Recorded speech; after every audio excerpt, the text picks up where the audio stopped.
नमस्कार, आप देख रहे हैं 4 PM। मैं हूं आपके साथ सिमरन। केरल की वायनाड लोकसभा सीट पर हुए उपचुनाव का नतीजा आ गया है। कांग्रेस उम्मीदवार प्रियंका गांधी ने बड़ी जीत हासिल की है। बता दें कि राहुल गांधी के वायनाड सीट छोड़ने के बाद उनकी बहन प्रियंका गांधी यहां चुनावी मैदान में उतरी थी। करीब 3.5 दशक तक खुद का राजनीतिक अनुभव बताने वाली प्रियंका पहली बार चुनावी राजनीति में दाखिल हुई और वायनाड से उपचुनाव लड़ा। वायनाड में प्रियंका ने माकपा के सत्यन मोकेरी को 4 लाख से अधिक वोट से हरा दिया है। आपको बता दें कि वायनाड संसदीय सीट पर हुए उपचुनाव में कांग्रेस महासचिव प्रियंका गांधी ने धमाकेदार जीत दर्ज करने के साथ अपनी चुनावी राजनीति की शुरुआत की है और उन्होंने सीपीआई के सत्यन मोकेरी को 4,10,000 से अधिक वोटों के अंतर से हराया। ये प्रियंका गांधी के सियासी करियर का पहला चुनाव था। बता दें कि राजनीति में एक्टिव होने के साथ ही प्रियंका गांधी शुरू से ही महिलाओं के मुद्दों को तेजी से उठाती रही हैं। इसके चलते उनकी छवि जनता के बीच में बहुत अच्छी है और प्रियंका गांधी को दादी इंदिरा गांधी का आशीर्वाद मिला हुआ है और जब वो मंच से सरकार की नाकामी गिनाना शुरू करती हैं तो उनके अंदर इंदिरा गांधी दिखाई देने लगती हैं। बता दें कि जिस अंदाज में निर्भीक और बिना किसी भेदभाव के इंदिरा गांधी राजनीति करती थी, ठीक उसी प्रकार से प्रियंका गांधी भी एक्टिव रहती हैं और किसी भी मुद्दे पर अपनी पूरी बेबाकी के साथ अपनी बात रखती हैं और सरकार की नाकामी को जनता के सामने उठाती हैं। महिलाओं के साथ हो रहे अत्याचार को लेकर हमेशा से मुखर रही हैं। बता दें कि महिलाओं को आगे बढ़ाने के लिए उन्होंने नारा दिया था कि लड़की हूं, लड़ सकती हूं, जिसको देश में जो है वो अधिक सराहा गया और तभी से उनकी छवि जनता के बीच में और अच्छी बन गई, जिसका लाभ उन्हें लोकसभा उपचुनाव में मिला और एक बड़े ऐतिहासिक अंतर से जीत हासिल की है। बता दें कि महिलाएं प्रियंका गांधी की सबसे बड़ी ताकत हैं। देश की महिलाएं प्रियंका गांधी की बातों को गंभीरता से लेती हैं और समाज में महिलाओं के खिलाफ व्याप्त कुरीतियों को जिस तरह से प्रियंका गांधी उजागर करती हैं, इसका बड़ा असर देखने को मिलता है और पहले चुनाव में भी एक बड़ी ऐतिहासिक जीत हासिल की है।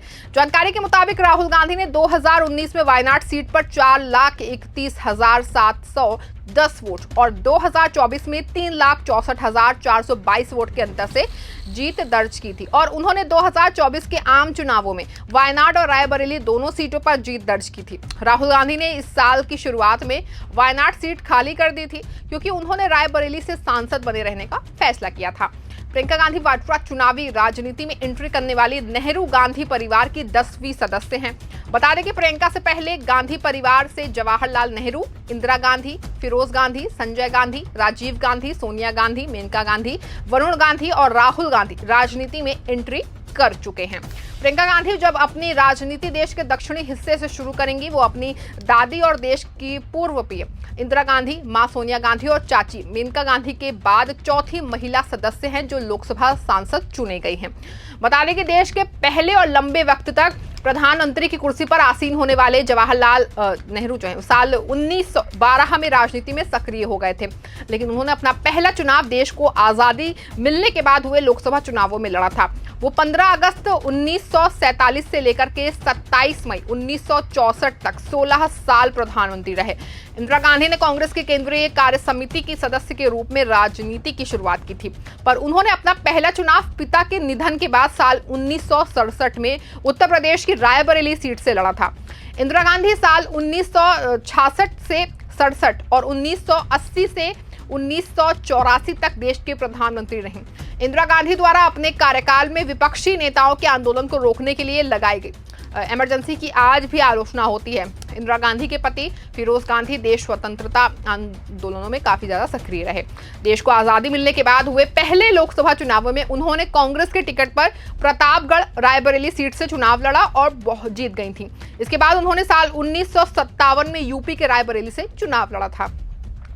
इंदिरा गांधी के छोटे बेटे संजय गांधी अपनी युवावस्था से ही राजनीति में दिलचस्पी रखते थे और विदेश से लौटने के बाद वो राजनीति में सक्रिय हो गए और उन्होंने अपना पहला चुनाव इमरजेंसी के बाद 1977 में हुए लोकसभा चुनाव में यूपी की अमेठी से लड़ा था। इस चुनाव में वो बुरी तरह हार गए। हालांकि 1980 में हुआ लोकसभा चुनाव में उन्होंने फिर से अमेठी से चुनाव लड़ा और जीत गए, पर 23 जून 1980 को एक प्लेन दुर्घटना में उनका निधन हो गया।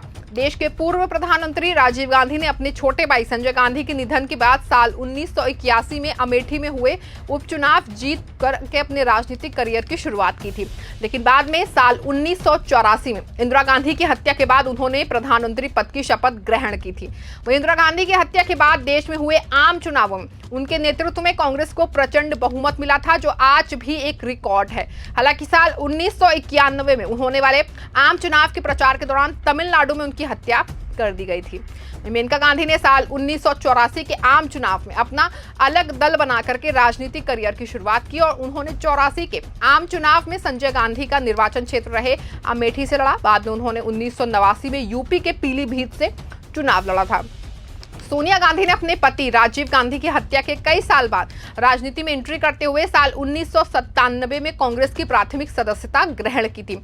इसके बाद वो साल 1998 में कांग्रेस की अध्यक्ष चुनी गई थी और उन्होंने पहला चुनाव साल 1999 में कांग्रेस का गढ़ कही जाने वाली अमेठी लोकसभा सीट से चुनाव लड़ा। अमेठी के बाद उन्होंने साल 2004 में अमेठी की सीट को छोड़ करके रायबरेली से चुनाव लड़ा था और वो इस सीट से 2024 तक सांसद रहीं। गांधी परिवार के सदस्य और संजय गांधी के बेटे वरुण गांधी ने अपने राजनीतिक करियर की शुरुआत साल 2004 में की थी और उन्होंने साल 2004 में पीलीभीत लोकसभा सीट से चुनाव लड़ा था और जीत हासिल की थी। इसके बाद उन्होंने यूपी के सुल्तानपुर लोकसभा सीट से चुनाव जीतकर संसद भवन पहुंचे थे। साल 2024 के आम चुनाव में बीजेपी ने उनका सुल्तानपुर से टिकट काट दिया था। आपको बता दें कि राहुल गांधी ने साल 2004 में कांग्रेस की पारंपरिक सीट अमेठी से अपना चुनाव लड़ा था। इस सीट से वो 3 बार सांसद चुने गए थे, लेकिन साल 2019 के आम चुनाव में उन्हें बीजेपी उम्मीदवार जो हैं स्मृति ईरानी उन्हें हरा दिया था। साल 2019 में उन्होंने अमेठी और वायनाड से चुनाव लड़ा था। वो अमेठी से हार गए थे, लेकिन वायनाड से चुनाव रिकॉर्ड मतों से जीत लिया था। साल 2024 के आम चुनाव में राहुल गांधी ने यूपी की रायबरेली और वायनाड लोकसभा सीट से चुनाव लड़ा था और दोनों सीटों से जीत हासिल की थी। वर्तमान में वो लोकसभा में नेता प्रतिपक्ष हैं। वहीं प्रियंका गांधी ने सक्रिय राजनीति में काफी देरी से कदम रखा। इससे पहले वो केवल अपनी मां और भाई के लिए चुनाव प्रचार करती हुई नजर आई थी। 2004 के लोकसभा चुनाव में वो अपनी मां सोनिया गांधी की चुनाव अभियान प्रबंधक थी और अपने भाई राहुल गांधी के चुनाव प्रबंधन में मदद की। 23 जनवरी 2019 को प्रियंका गांधी औपचारिक रूप से राजनीति में आई, जब वो पार्टी महासचिव बनी। इसके साथ ही प्रियंका गांधी पूर्वी उत्तर प्रदेश की प्रभारी भी बनी। बता दें कि 11 सितंबर 2020 में उन्हें पूरे उत्तर प्रदेश का प्रभारी महासचिव नियुक्त किया गया। सक्रिय राजनीति का हिस्सा ना होने के बाद भी प्रियंका ने अमेठी और रायबरेली में कांग्रेस को मजबूत करने का काम किया और 2022 उत्तर प्रदेश का विधानसभा चुनाव कांग्रेस ने प्रियंका गांधी के नेतृत्व में लड़ा। प्रियंका गांधी जो है वो यूपी के चुनाव में 40% टिकट महिलाओं को देकर चर्चा में आई। इस चुनाव में प्रियंका गांधी ने लड़की हूं लड़ सकती हूं अभियान की शुरुआत से महिला सशक्तिकरण पर जोर दिया।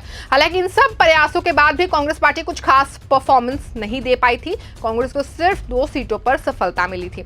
वहीं 17 जून 2024 में कांग्रेस अध्यक्ष मल्लिकार्जुन खड़गे ने प्रियंका के वायनाड से चुनाव लड़ने का प्लान किया। दरअसल 2024 के लोकसभा चुनाव में वायनाड और रायबरेली दोनों सीटों से चुनाव लड़ा था। वो दोनों ही सीटों पर जीत गए थे। इसके बाद उन्होंने रायबरेली सीट को चुना और वायनाड सीट खाली कर दी गई। वहां उपचुनाव करवाने पड़े, जिसमें प्रियंका गांधी कांग्रेस का चेहरा बनी। कांग्रेस महासचिव प्रियंका गांधी वाड्रा ने सक्रिय संसदीय राजनीति में कदम रख लिया है। उनका फैसला जो है वायनाड के मतदाताओं ने उपचुनाव में कर दिया है। वायनाड सीट पर हुए उपचुनाव में प्रियंका ने 4,09,031 वोट से जीत हासिल की है। कांग्रेस महासचिव प्रियंका गांधी ने 6,22,338 वोट मिले हैं। यहां दूसरे नंबर पर माकपा के सत्यन मोकेरी रहे, जिन्हें 2,11,407 वोट मिले। वहीं तीसरे स्थान पर भाजपा की नव्या हरिदास रही, जिन्होंने 1,09,939 वोट मिले हैं। वहीं वायनाड संसदीय उपचुनाव में प्रियंका गांधी की बढ़त के बीच डीएमके महासचिव कनिमोझी ने कहा कि वो संसद में विपक्षी बेंच में एक और बहुत मजबूत महिला आवाज के कारण बहुत खुश हैं। मैं बहुत खुश हूं क्योंकि संसद में विपक्षी बेंच ने एक और बहुत मजबूत महिला आवाज है। ये लोकतंत्र के लिए बहुत अच्छा है। इस खबर फिलहाल बस इतना ही। आप देखते रहें 4 PM। धन्यवाद।